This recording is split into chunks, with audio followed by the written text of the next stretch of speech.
2,000 years later. 1 hour later. Bombastic side-eye, criminal offensive side-eye. Tapi bohong.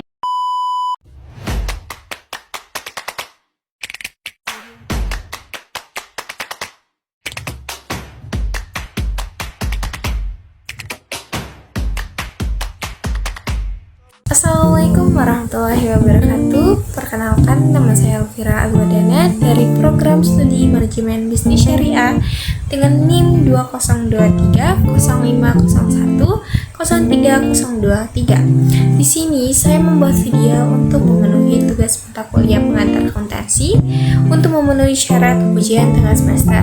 Dengan itu, di sini saya akan membuat video presentasi mengenai materi kelompok 1 hingga kelompok 6. Mungkin itu saja dari perkenalan saya. Mari kita saksikan beberapa paparan materi yang saya akan presentasikan. Sekian, terima kasih. Wassalamualaikum warahmatullahi wabarakatuh. Selamat menyaksikan. Untuk materi pertama, di sini saya akan membahas mengenai pengantar akuntansi dan perusahaan. Definisi akuntansi dan perusahaan. Akuntansi sering disebut sebagai the language of business. Hal ini dikarenakan kegiatan akuntansi sering digunakan di kalangan dunia usaha. Secara umum, kata akuntansi berasal dari bahasa Inggris ataupun account yang berarti perkiraan. Namun, secara luas, akuntansi dapat didefinisikan sebagai merupakan surat seni untuk melakukan pencatatan, pengelompokan, pengiktisaran, dan pelaporan serta penganalisian terhadap transaksi ekonomi. Ini berguna untuk mengambil pengambilan suatu keputusan dalam perusahaan. Selanjutnya yaitu proses akuntansi. Proses akuntansi akan terus berulang setiap periodenya, mulai dari transaksi keuangan sampai dengan penyusunan laporan keuangan. Proses akuntansi ini terdiri dari 3 tahap, yaitu pertama adalah pencatatan dan penggolongan, yang kedua adalah pengiktisaran maupun peringkasan, yang ketiga yaitu pelaporan dan penganalisaan. Selanjutnya yaitu prinsip-prinsip akuntansi. Yang pertama adalah prinsip biaya historis, yang dimana prinsip yang menghendaki harga perolehan dalam mendata aktiva, pasiva, dan biaya. Dan yang kedua adalah prinsip pengakuan pendapatan, yang dimana dasar yang digunakan untuk mengukur besarnya pendapatan adalah jumlah kas yang diterima dari akuntan. Lalu yang ketiga yaitu prinsip mempertemukan, yaitu mempertemukan biaya dengan pendapatan yang ditimbul karena biaya tersebut. Dan yang keempat adalah prinsip konsistensi, yaitu menerapkan metode dan prosedur yang sama dalam proses akuntansi secara konsisten dari tahun ke tahun. Dan yang terakhir yaitu prinsip pengungkapan penuh, yaitu menyajikan informasi yang lengkap dalam laporan keuangan. Selanjutnya yaitu klasifikasi perusahaan. Dalam dunia akuntansi, klasifikasi perusahaan terbagi menjadi 3, yaitu perusahaan jasa, perusahaan dagang, dan perusahaan manufaktur. Yang pertama, mungkin di sini saya akan menjelaskan mengenai perusahaan jasa, yaitu merupakan perusahaan yang kenyataannya menjual atau membeli jasa, contohnya seperti bank, asuransi, bengkel, dan perusahaan jasa lainnya. Adapun ciri-ciri perusahaan jasa, yang pertama adalah kegiatannya memberi pelayanan jasa. Yang kedua, pendapatan berasal dari penjualan jasa. Yang ketiga, dalam perusahaan jasa tidak ada perhitungan harga pokok penjualan, serta laba rugi berasal dari jumlah pendapatan dan beban. Yang kedua adalah perusahaan dagang, yang dimana perusahaan tersebut kegiatannya yaitu membeli barang kemudian membeli kembali barang tersebut tanpa mengubah bentuknya, contohnya seperti supermarket, toko, dealer, dan lain-lainnya. Adapun dari ciri-ciri perusahaan dagang, yang pertama adalah yaitu kegiatannya membeli dan menjual barang dagang. Kedua, pendapatan berasal dari hasil penjualan. Dan yang ketiga, terdapat perhitungan harga pokok produksi. Serta yang terakhir, beban operasional yang terdiri dari beban penjualan dan beban administrasi umum. Selanjutnya, di sini saya akan menjelaskan mengenai perusahaan manufaktur, yang dimana perusahaan tersebut kegiatannya mengolah bahan mentah menjadi maupun bahan baku menjadi barang jadi. Contohnya terdapat pada pabrik, tekstil, elektronik, mesin, dan lain-lainnya. Adapun ciri-ciri perusahaan manufaktur, yang pertama adalah kegiatannya menghasilkan barang jadi. Yang kedua, pendapatan berdasarkan dari penjualan barang. Tiga, dalam perusahaan manufaktur terdapat perhitungan harga pokok produksi. Dan yang terakhir, biaya produksi terdiri mulai dari biaya bahan baku, biaya tenaga kerja langsung, maupun biaya overhead pabrik. Selanjutnya, yaitu konsep perusahaan dan bisnis. Menurut Raymond Eglos menyatakan bahwa perusahaan diartikan sebagai sebuah organisasi yang memproses perubahan keahlian dan sumber daya ekonomi menjadi barang maupun jasa yang ditujukan bagi pemuasan kebutuhan para pembeli serta diharapkan akan memberikan laba bagi para pemiliknya. Jadi, fokusnya lebih mengarah kepada organisasi, sedangkan konsep bisnis lain diartikan sebagai seluruh kegiatan yang diorganisasikan oleh orang-orang yang berkecimpung di dalam bidang perniagaan.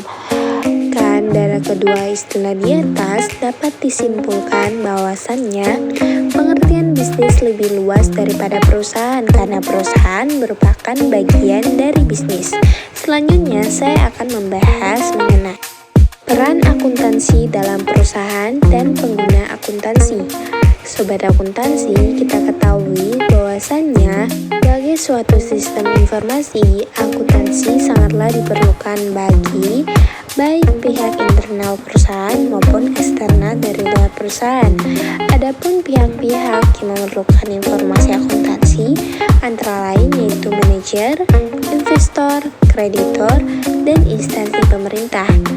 Baiklah, itu saja dari paparan materi kelompok 1. Mungkin selanjutnya saya akan membahas materi kelompok 2, yaitu menganalisa transaksi. Namun sebelum lanjut, mungkin kita harus mengetahui terlebih terdahulu sebenarnya apa sih sebuah transaksi. Baik, menurut Sunarto Zulkifli, secara umum transaksi dapat diartikan sebagai kejadian ekonomi maupun keuangan yang melibatkan paling tidak dua pihak seseorang atau beberapa orang lainnya yang saling melakukan pertukaran dan melibatkan diri dalam perserikatan usaha, pinjam-meminjam, serta dasar suatu ketetapan hukum maupun syariah yang berlaku.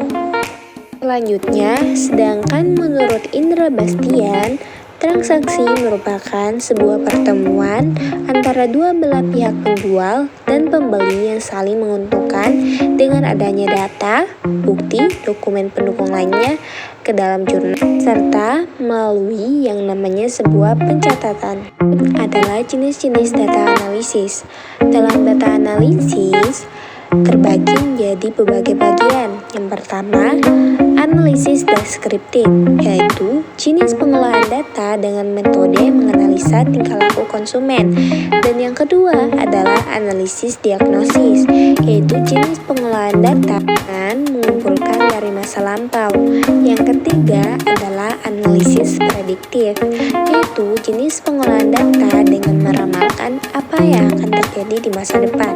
Selanjutnya yaitu analisis perspektif, yaitu jenis pengolahan data analisis yang mempunyai gambaran masa depan lalu dikembangkan di masa depan nanti. Yang selanjutnya yaitu analisis eksplorasi, yaitu jenis pengolahan data analisis dengan mencari hubungan antara variabel data. Dan yang terakhir yaitu analisis regresif, itu merupakan jenis pengolahan data dengan memprediksi suatu variabel tertentu. Adapun metode analisis transaksi, yang pertama adalah menentukan jenis akun terlebih dahulu. Yang kedua, menerapkan aturan debit dan kredit pada akun. Dan yang ketiga, mencatat transaksi ke dalam jurnal. Selanjutnya yaitu jenis transaksi. Yang pertama adalah jenis transaksi akuntansi berdasarkan hukum kelembagaan, yang dimana transaksi eksternal melibatkan perdagangan barang dan jasa. Oleh karena itu, dapat dikatakan bahwa setiap transaksi yang dilakukan oleh dua orang maupun dua organisasi dengan satu pembelian yang lainnya dianggap sebagai transaksi eksternal. Sedangkan transaksi internal tidak melibatkan penjualan maupun pembelian dari pihak luar, melainkan proses dalam perusahaan.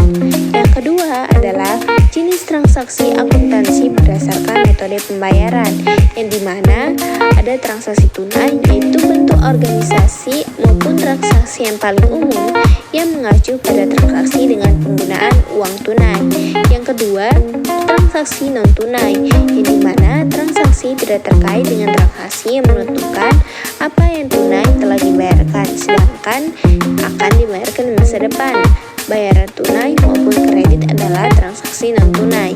Yang ketiga adalah transaksi kredit, yaitu transaksi yang ditangguhkan pembayarannya berdasarkan perjanjian.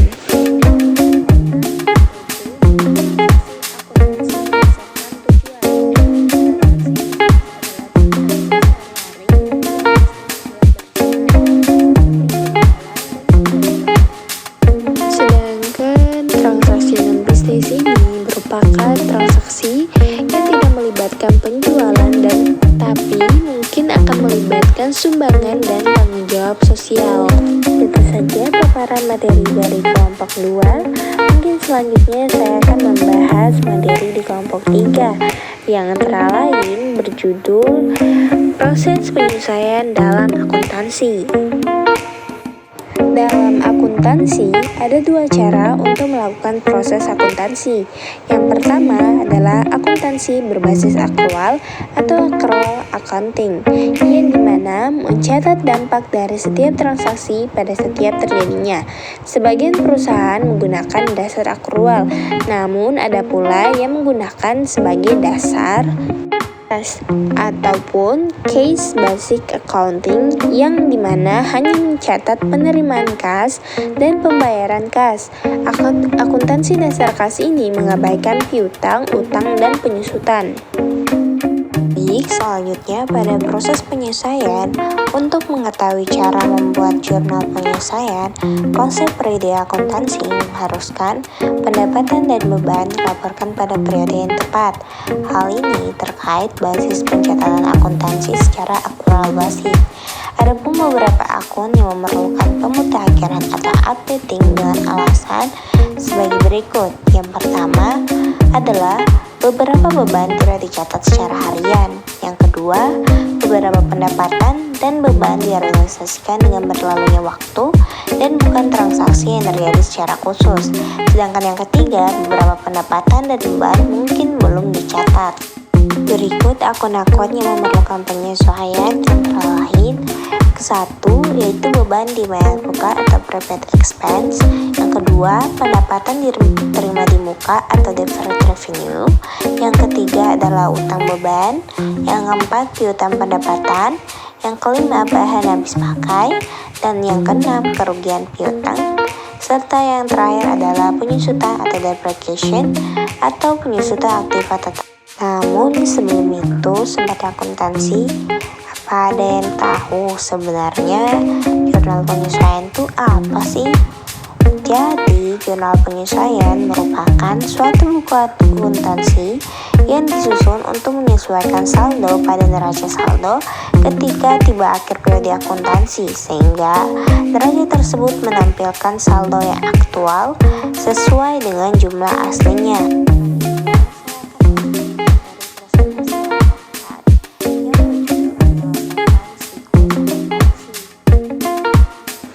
Sebelumnya, siklus akuntansi itu apa sih? Jadi, siklus akuntansi itu merupakan suatu proses penyusunan suatu laporan keuangan yang dapat dipertanggungjawabkan dan diterima secara umum. Prinsip-prinsip yang dicakup dengan ruang lingkup akuntansi dalam suatu periode tertentu. Proses akuntansi yang diawali dengan menganalisis serta menjurnal transaksi dan diakhiri dengan mengikhtisarkan dan melaporkan transaksi tersebut disebut siklus akuntansi atau accounting cycle. Selanjutnya, adapun fungsi dan tujuan dalam akuntansi, yaitu siklus akuntansi berfungsi sebagai pemasti dengan menghitung jumlah nyata dari penyusutan aset. Sedangkan adapun fungsi meliputi yang pertama adalah pencatatan transaksi dan pengklasifikasian transaksi. Yang kedua adalah penyesuaian dan penutupan. Yang ketiga adalah penyusunan laporan keuangan dan audit dan pemeriksaan. Selanjutnya yaitu langkah-langkah dalam siklus akuntansi. Yang pertama diawali dengan mengidentifikasi transaksi. Yang kedua merekam transaksi dalam jurnal. Yang ketiga menginput jurnal ke dalam buku besar. Lalu penyesuaian di akhir periode serta membuat laporan keuangan di akhir periode. Yang keempat yaitu penyesuaian akhir periode serta yang terakhir adalah membuat laporan keuangan. Selanjutnya adalah proses siklus akuntansi. Adapun beberapa proses siklus akuntansi yaitu 3 tahap. Yang pertama adalah tahap pencatatan bukti transaksi, yang dimana merupakan suatu proses mengumpulkan dan mencatat bukti di atas suatu transaksi yang telah disetujui oleh perusahaan dan disusun ke dalam buku harian maupun jurnal umum. Yang kedua adalah tahap pengiktisaran, yang dimana kita harus memulai beberapa langkah seperti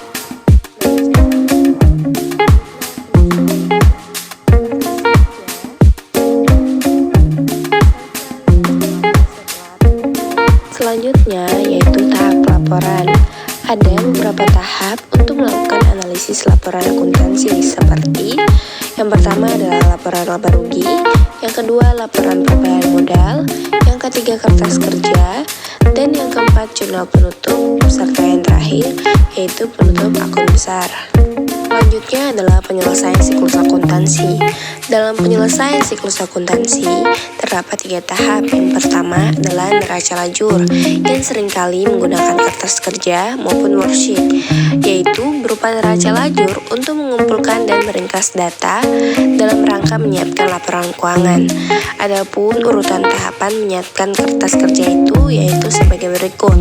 Yang pertama adalah menyiapkan neraca saldo sebelum penyesuaian ke dalam kertas kerja, lalu memasukkan data jurnal penyesuaian ke kolom penyesuaian yang ada dalam kertas kerja, serta yang terakhir yaitu memindahkan tiap saldo masing-masing akun yang ada dalam kolom neraca saldo setelah disesuaikan. Lalu yang kedua adalah jurnal balik. Sebelumnya mohon maaf apabila dalam layar PPT-nya yaitu nomor 3 dikarenakan tadi ada salah penulisan. Baik, lanjut. Dalam jurnal balik ini ada 4 hal yang perlu dibuatkan, yaitu yang pertama adalah beban yang masih harus dibayar maupun beban akrual. Yang kedua, pendapatan yang masih harus diterima ataupun pendapatan akrual maupun piutang akrual. Yang ketiga, biaya dibayar di muka yang mula-mula dicatat langsung sebagai beban, bukan sebagai aset. Yang terakhir yaitu pendapatan diterima di muka yang mula-mula dicatat langsung sebagai pendapatan, bukan sebagai utang. Selanjutnya tahap terakhir yaitu jurnal penutup. Adapun tata cara dalam jurnal penutup yang antara lain, yang pertama adalah mentransfer akun pendapatan yang memiliki saldo normal ke kredit ke sebelah debit dan kemudian mengkredit akun ikhtisar laba rugi. Yang kedua adalah mentransfer akun beban yang memiliki saldo normal debit ke sebelah kredit dan kemudian mendebit akun ikhtisar laba rugi. Dan yang ketiga, mentransfer jumlah laba bersih maupun rugi bersih ke akun modal dengan ketentuan bahwa jika laba bersih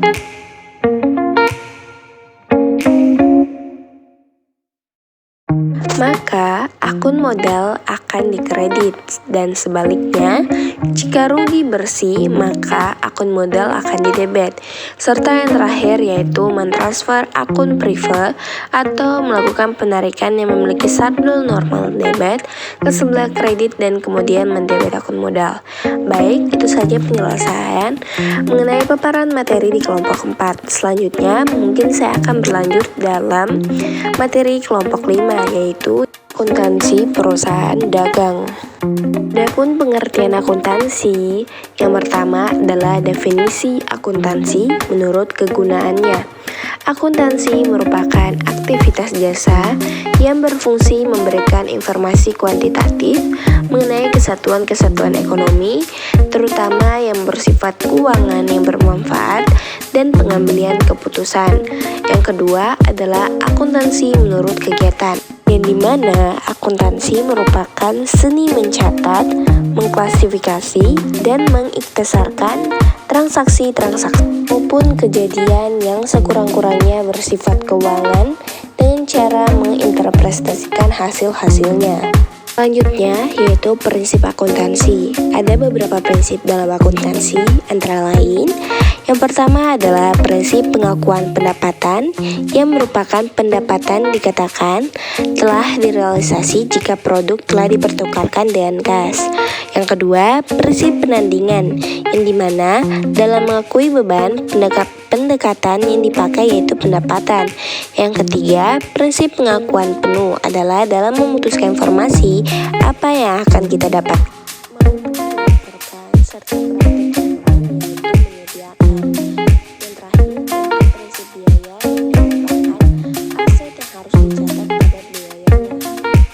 Selanjutnya yaitu sebenarnya perusahaan dagang itu apa sih sobat akuntansi? Yang dimana perusahaan dagang merupakan perusahaan yang membeli barang dagangan dari pemasok dan menjualnya kembali kepada pelanggan tanpa diproses terlebih dahulu maupun tanpa diubah bentuknya. Contohnya seperti pengecer, toko swalayan, toko serbada maupun toko serba, ataupun pusat barang grosir. Selanjutnya, secara garis besar, transaksi perusahaan dagang yang sering terjadi dibagi menjadi 4, yaitu pembelian, pengeluaran kas, penjualan, dan penerimaan kas. Adapun akun-akun perusahaan dagang seperti pembelian dan penjualan, retur pembelian dan retur penjualan, utang dagang dan piutang dagang, beban angkut, serta persediaan barang dagang. Adapun ciri-ciri perusahaan dagang antara lain, yang pertama adalah pendapatan utama berasal dari penjualan. Yang kedua, biaya utama perusahaan berasal dari harga pokok barang. Tujuan utama perusahaan ialah mencari laba dari penjualan. Serta yang terakhir, berperan sebagai perantara produsen dan konsumen. Yaitu karakteristik perusahaan dagang. Yang pertama yaitu aktivitas utama yaitu membeli dan menjual. Yang kedua, tidak melakukan produksi. Dan yang ketiga, barang langsung dijual tanpa merubah bentuknya. Dalam perusahaan dagang terdapat 3 jenis, antara lain yang pertama adalah perusahaan dagang besar atau wholesaler, yang dimana perusahaan yang secara langsung membeli produk dari pabrik dalam jumlah besar seperti pedagang grosir.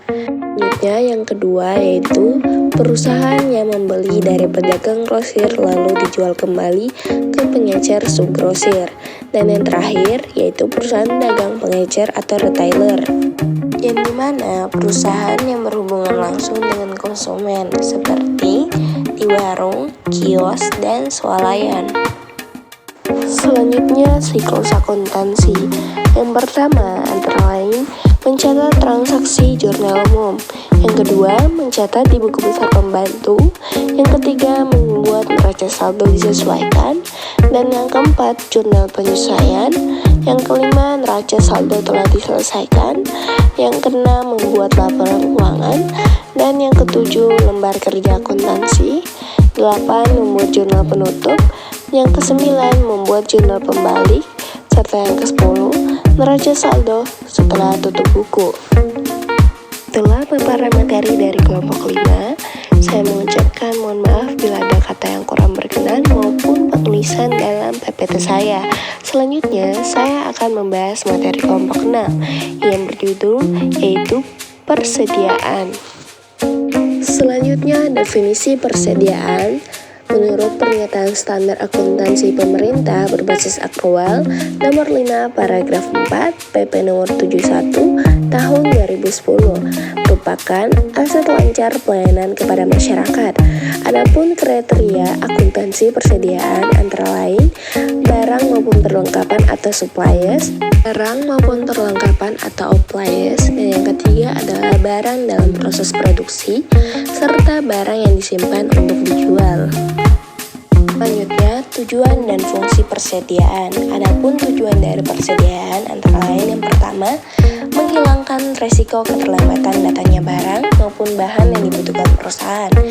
Yang kedua, menghilangkan risiko dari materi yang dipesan berkualitas. Yang ketiga, mempertahankan stabilitas operasi perusahaan serta menjamin kelancaran arus produksi. Serta yang terakhir, yaitu mencapai penggunaan mesin yang optimal. Adapun fungsi persediaan yaitu terdapat dua. Yang pertama adalah fungsi independensi agar perusahaan dapat melakukan produksi meski supplier tidak dapat menyanggupi jumlah maupun waktu pemesanan barang yang dilakukan perusahaan sangat cepat. Yang kedua adalah fungsi ekonomis, yang dimana dapat menggunakan seluruh sumber daya yang dimiliki oleh perusahaan dalam menjalankan kegiatan operasional perusahaan. Yang terakhir yaitu metode penilaian persediaan. Adapun metode penilaian persediaan sebagai berikut. Yang pertama, alokasi harga pokok. Yang kedua, masuk pertama keluar pertama atau FIFO. Yang ketiga, masuk terakhir maupun keluar pertama atau LIFO. Dan yang terakhir, metode rata-rata. Baik, itu saja penjelasan dari paparan materi kelompok 6. Sebelumnya, saya mengucapkan banyak terima kasih kepada para penonton maupun pendengar dari video saat ini. Mohon maaf bila ada salah kata maupun penulisan kata yang masih jauh dari kata sempurna. Saya Alfira Alwardana, pamit undur diri. Saya mengucapkan wabillahi taufiq wal hidayah. Wassalamualaikum warahmatullahi wabarakatuh.